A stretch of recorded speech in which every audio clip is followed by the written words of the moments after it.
G60세대, 여러분은 은퇴 후 외로움을 극복하고 의미있고 행복한 삶을 위해 누구와 어울려 살 계획이신가요? 제일 좋은 것은 부부가 한 집에서 연금 받고 절약해가면서 오랫동안 함께 사는 것이 가장 경제적이고 가성비 갑인 방법인 것입니다. 그런데 남편이 퇴직 후 집에서 삼식이가 되는 순간 평화로웠던 가정에 전쟁이 시작됩니다. 남편은 무슨 점령군처럼 집에 들어앉아 대우받으려고 하고 남편이 직장 생활할 때와는 전혀 다른 사람으로 보이기 시작합니다. 나중에 자녀들이 출가하고 나면 둘이서 30년 이상을 함께하며 생을 마감하고 좋은 삶을 만드는데 가장 중요한 파트너가 되어야 할 배우자가 부담스러워지기 시작합니다. 이 세상에서 가장 좋은 남편은 집에 없는 남편이라는 말이 있습니다. 품격 있는 노후를 위해 누구와 어울려 보람있게 살 것인지 오늘 알베르토와 함께 생각해 보시죠. 잠시 후 출발합니다. 여러분의 관심이 좋은 컨텐츠를 만들 수 있는 큰 힘이 됩니다. 구독과 좋아요 부탁드립니다. 안녕하세요. 행복한 인생의 막 알베르토입니다. 갑자기 찾아온 100세 시대에 외로움을 극복하고 행복한 삶을 살기 위해 누구와 어울려 살아야 할까요? 은퇴 후의 인생은 공적인 관계인 일터에서 사적인 관계인 가정, 이웃, 친구로 급속히 바뀌게 됩니다. 따라서 주변에 공동체를 이루고 있는 종교, 취미를 함께하는 사람들과 건강한 관계를 유지할수록 안정되고 품격 있는 은퇴 생활이 가능해집니다. 2019년 서울대 소비트렌드 분석센터에서 퇴직한 다음 날이라는 주제로 5년 이내에 퇴직한 700명에게 설문조사를 했습니다. 퇴직한 다음 날 어떤 기분이었나요? 스트레스를 받던 직장에서 벗어나 후련하다 35%, 앞으로의 생활이 기대된다 10%, 생활의 큰 부분이 사라져 상실감이 든다 26%, 내가 작아진 기분이 든다 10%, 남은 인생을 어떻게 살아갈지 막막한 기분이 든다 15%라는 답변이 나왔습니다.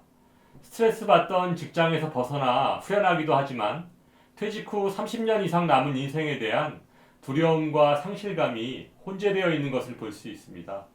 시원섭섭한 거죠. 다음은 퇴직 후 시간이 지나면서 기분의 변화에 대한 질문입니다.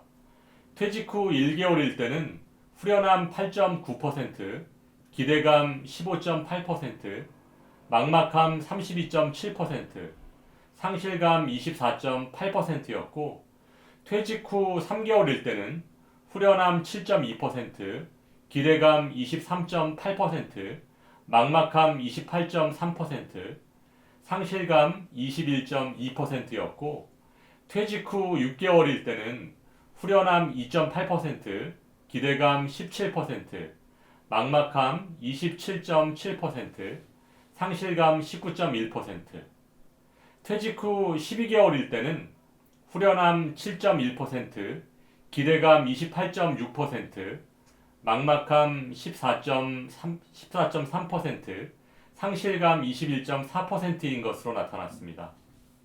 이 통계 자료를 보면 퇴직자의 57%가 퇴직 후 1개월 이내에 막막함과 상실감을 느끼는 것으로 나타났고 퇴직 후 느끼는 후련함은 6개월 정도 지나면 사라지는 것으로 나타났습니다. 흥미로운 점은 퇴직 후 1년 정도가 지나면 긍정적인 감정이 늘어난다는 것입니다. 따라서 퇴직 후 시간이 지날수록 막막함이 줄어들고 기대감이 커지는 것을 볼 수 있습니다. 다음은 현재의 행복 점수에 대해 질문해 보았습니다. 재직 중에는 남성 69.1, 여성 62.3점의 행복 지수를 보였고 퇴직 직후에는 남성 56.8, 여성 59.3점으로 상대적으로 여성의 점수가 높아졌고요. 시간이 지난 현재에는 남성 64.7, 여성 66.7점으로 나타났습니다.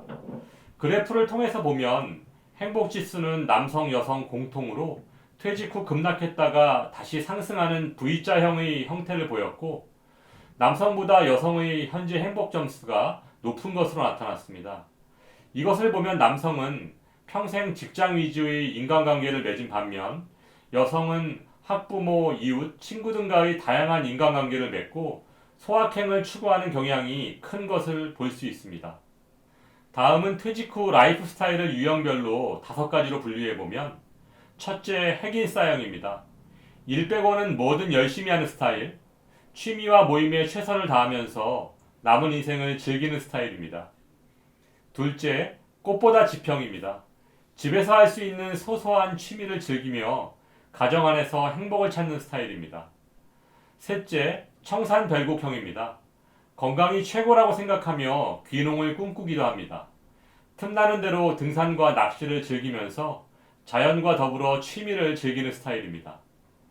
넷째, 워커홀릭형입니다. 핵인싸형의 반대 유형인데요. 은퇴 후 경제적 걱정을 하지 않는 것이 가장 중요하다는 생각으로 일이 없으면 인생이 끝나는 줄 아는 아주 성실한 유형입니다. 다섯 번째, 재학생형입니다. 무엇이든 배워두면 쓸 곳이 있다고 생각하면서 새로운 배움과 경험에 과감히 투자하는 유형입니다. 그러면 5060 은퇴자들 중 이 5가지 유형이 차지하는 비중을 살펴보면 핵인싸형 17.1%, 꽃보다 지평 22.4%, 청산별곡형 9.6%, 워커홀릭형 30.1%, 재학생형 20.5%인 것으로 나타났습니다. 이번엔 유형별로 남녀 비율을 나눠보면 핵인싸형 남성은 61%, 여성은 39%였습니다. 꽃보다 지평은 남성이 45.9%, 여성은 54.1%였습니다. 청산별곡형은 남성 52.3%, 여성 47.7%였고 워커홀릭형은 남성 51.7%, 여성 48.3%였습니다. 재학생형은 남성 61.1%, 여성 38.9%입니다.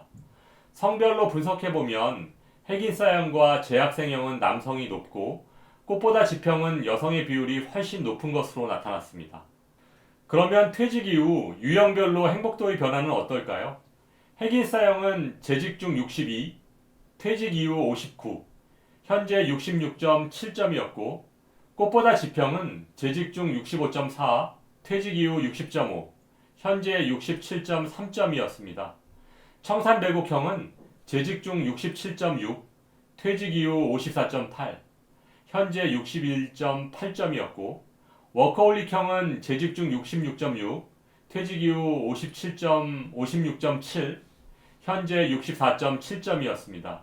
재학생형은 재직 중 68.2, 퇴직 이후 57.7, 현재 65.8점이었습니다.